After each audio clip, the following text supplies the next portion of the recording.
All right, we'll go ahead and get started. A reminder to please silence your cell phones in the room. When you get the mic to ask a question, please give your name and media affiliation. Recording of the press conference with any cell phones or other cameras is prohibited. We will start with the winning coach making an opening statement, questions for the student athletes. The student athletes will leave, and then we'll go to questions just for coach.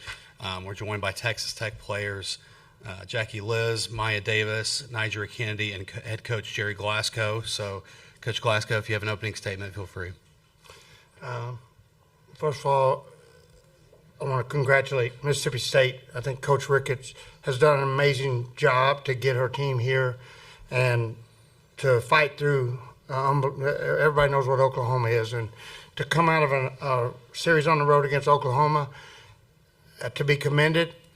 We had a couple of days to get ready for them, and I think it worked out a little bit to our advantage. I would imagine they stayed on the road, and that's not easy to go on the road, stay on the road, and have that kind of series behind you, and it's almost a trap series. But congratulations to Mississippi State and their outstanding run to get here, and I'm excited for Coach Ricketts and her team to get to continue on the tournament. The venue was unbelievable, the crowd. This was college softball, and I know the year where there's no Oklahoma State, and it's packed on the 11 a.m. game on Thursday morning, and the excitement walking in. You know, I'm 67 years old, going on 68 real quick, and that was exciting for me, all the young kids and the people screaming and hollering and high-fiving us and our team, and it's why everybody dreams of playing here their whole life. If you're a softball player or if you're a coach, you just want to be out here, and it never gets old. So compliment to everyone that prepared to get this place ready to hold us here at the World Series, and it was everything that you would expect it to be, and then some. As far as our team, I thought Nigeria come out the very first inning. I think she had 2 strikeouts. She set the tone. She gave us 4 innings, I believe, with 2 hits. And I just thought she was fantastic, as she always is in Oklahoma City. And then I was proud of KT when we brought her in. It was a smooth turnover and transition. I thought she did great. I thought Loggy did great behind the plate with Nigeria, and I thought Jazzy Burns did a great job with KT. I thought it was Mia Williams getting on base, wearing it. She's a magnet right now. And I'm glad she was finding a way to get on base for Jackie Liss, and then for Jackie to step up in her very first World Series at bat, just so calm always, and then deliver a 2-run home run and put us in command with no outs in the first inning. That was just a huge moment for me, and probably a huge moment for this small-town girl. And then Maya, the catches in center field. You know, we always want to talk about offense, but that one inning, America's softball fans got to see what I've been saying about Maya Davis for 4 years. Like, she's talented like the great center fielders of all time, like a Caitlin Lowe. She's that talented a center fielder. She makes it look easy. Like, she made those catches just look routine, and those were really hard catches. So, and then she got a hit RBI there at the end, and she's just a money player, and I've been so lucky to be with her for 4 years. I don't know what I'll do next year when I have to write that lineup without Maya Davis in it. She means so much to me, and to see her get a show out on stage today, wow, what an amazing deal. And then for Jackie, I'm just happy. Jackie wanted to come, and you know, her deal last summer is I want to play with Nigeria, I want to go to the World Series, and she's in the World Series, and she took advantage every day. That's enough for me. Right. Questions for players. All right, front row right, Brady. Brady Vernon, Softball America. Just, Jackie, you've kind of talked about just how the staff has just prepared you and you felt more prepared, just especially with someone with Alyssa who has a devastating changeup. What were you kind of looking and sitting back on in that 0-2 count and just kind of maybe getting rid of those first game nerves? Yeah, I mean, we practiced a lot of sitting on her off speed and preparing for whatever else she might throw at us. So I was just making sure to see the ball up because changeups are going to drop. So just making sure that if she throws something hard at me, I get a flat barrel on it. And if she throws me a changeup, just make sure stay back and drive it. Okay, we're going to front row left. Nathan Geese, Lubbock Avalanche Journal. For Maya and Nija, you guys topped out at 4 runs in any game in Oklahoma City last year. You guys had that after 2 innings today, run rule. How does that kind of change the perspective of the team with this much offensive kind of versatility? And just kind of, Maya, for you, in the batting order, the battery, and Nija from the pitching perspective of having that? Yeah, being a pitcher, I feel like it allows me to just attack batters, especially when we got to 4 runs right off the bat.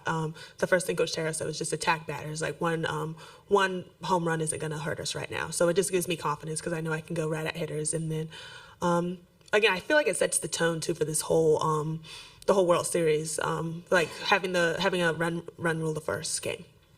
I think, like, as an offensive perspective, it's more relaxing. Like, you know, you don't have to be the one to do it. Like, somebody's going to pick you up and score the runs. Okay, we'll go right side, third row. Marin Angus Combs, softball on SI. Jackie, yesterday you talked about how you never imagined being here playing in the World Series. So hitting a home run in your first at bat at the World Series. You haven't stopped smiling either, by the way. So what was the emotion that you felt in that moment, rounding the bases? I'm sure you knew it was gone off the bat, right? I mean, not really. Sometimes the ball likes to die on me, so I try not to celebrate too early. But, I mean, I really wasn't even thinking about it was my first at-bat of the World Series. I was just more excited that we scored first because I knew that was going to be huge for us. So I was just more focused on getting around the bases and celebrating with my team because that's a big momentum builder for us. All right, we go left side, second row, Jenny. Jenny Carlson with the Oklahoman. To Nija, because you've been here a lot, and Jackie, because you haven't, what Coach was saying about just this atmosphere this morning right off the bat. Can you guys just talk me through what that was like to drive up to the stadium, walk in, just what sort of stands out in your mind's eye just about the atmosphere today? Yeah, I think it was incredible. I think this is the honestly, I didn't know what really to expect. This is the earliest I've ever played, so I've never had the 11 a.m. slot. So I wasn't sure how the crowd was going to turn out, but I think it was really good. Okay, we'll go right side, front row. Oh, sorry. Yeah, I mean, we were doing our stretching line, and Coach Glasgow came up to me, and he just pulled me around, and he was like, just look around, enjoy it. And so that's just what I was trying to do the entire time, was just feed off the energy from our crowd and the rest of the crowd and really just embrace the moment while I'm in it. All right, now, front row, right. Ty Kaplan, the Daily Tour. Maya, what have your emotions been like this season with Coach Glasgow, Chloe, and Lauren, knowing the history that you guys have, and especially today? It's definitely sad that this is like coming to an end, but I'm trying to just enjoy the season, enjoy the moments, because this is it. So. Okay, we'll go second row, left side. Go, Joe. Kaylee Jo Hummel, KMAC News. Jackie, what was working for you today? Did Peanut have anything to do with it? Also, is Peanut a retriever or a lab? Peanut's a golden retriever. You know, she was a deal I made with my family that if I got to 10 home runs that I would get a dog a little bit earlier than I thought. And I was at 3 at the time, and the goal was 10. And ever since we made that deal, I've just been on a tear. So I like to credit a lot of it to Peanut, yes. Okay, we'll stay on the left side, second row, David. David Collier, KMAC News. For Jackie and Coach, I want both perspectives if possible. What did you say in that timeout that you called right before her home run, and what did he say to you? Let's go with Jackie first, because I don't want him to cloud your judgment there. Yeah, no, he just told me, like, they've got to go right at you right here because, you know, hitting me a first pitch, that kind of is hard for a pitcher. Like, you just put somebody on first pitch. And so he was really just trying to fire me up and tell me, like, she's going to leave one for you. Just make sure you don't miss it. Yeah, I don't even remember. It was like, like tell you, I knew that at that moment, like that could happen I knew she wouldn't want to hit somebody else, and you just don't miss it if it comes down the middle. I think is what the main conversation was. All right, that'll wrap up. Thanks for players. Thank you. Thank you.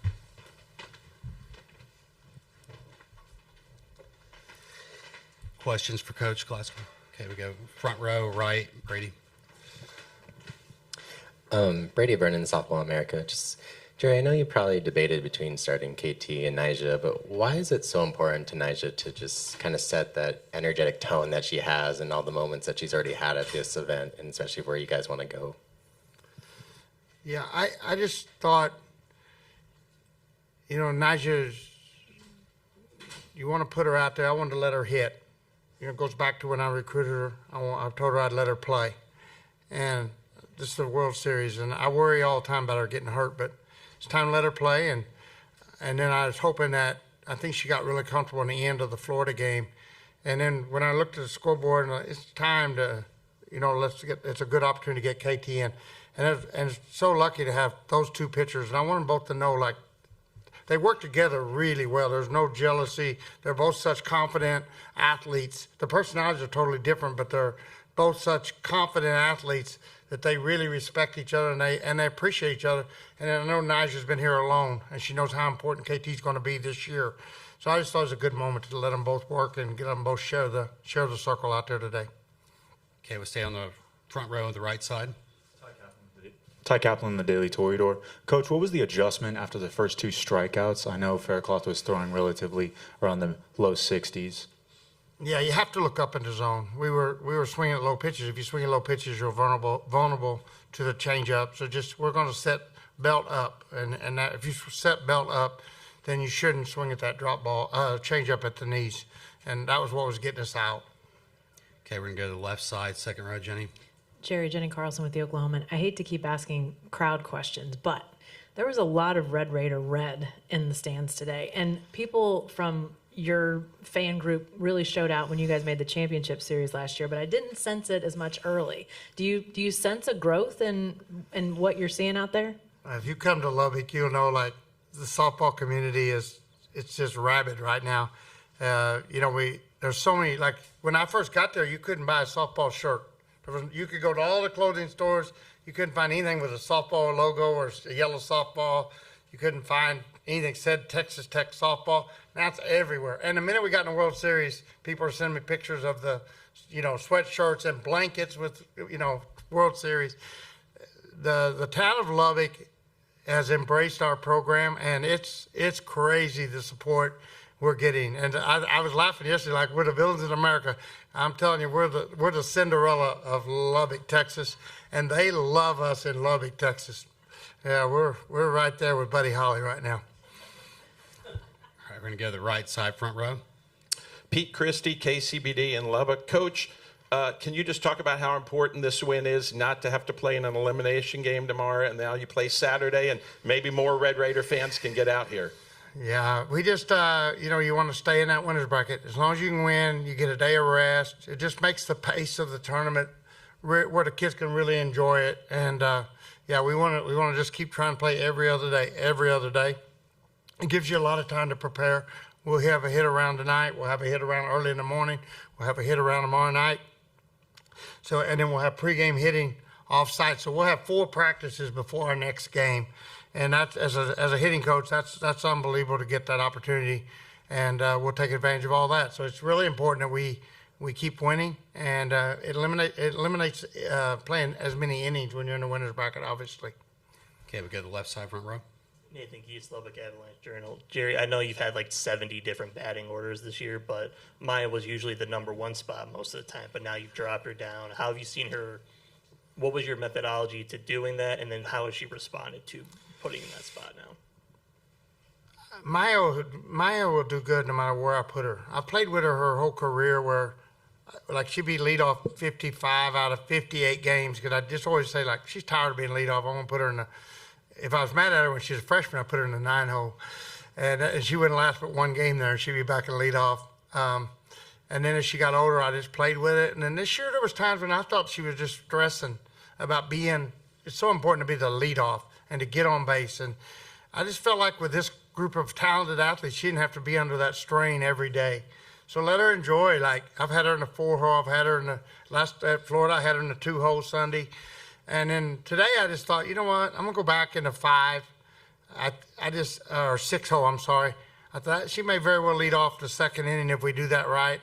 And then I always keep either Lauren or somebody right behind her. But if she's in the bottom, I'm going to keep Lauren behind her, because since they were freshmen, Maya's 1 and Lauren's 3, and they just work together so well. So I like that combination down there. It makes us very powerful at the bottom of our order. All right, that'll wrap things up for Texas Tech. Thank you, Coach. Thank you. Reminder that a recording of the press conference will be in the NCAA Digital Media Hub, and transcripts will be provided shortly by ASAP.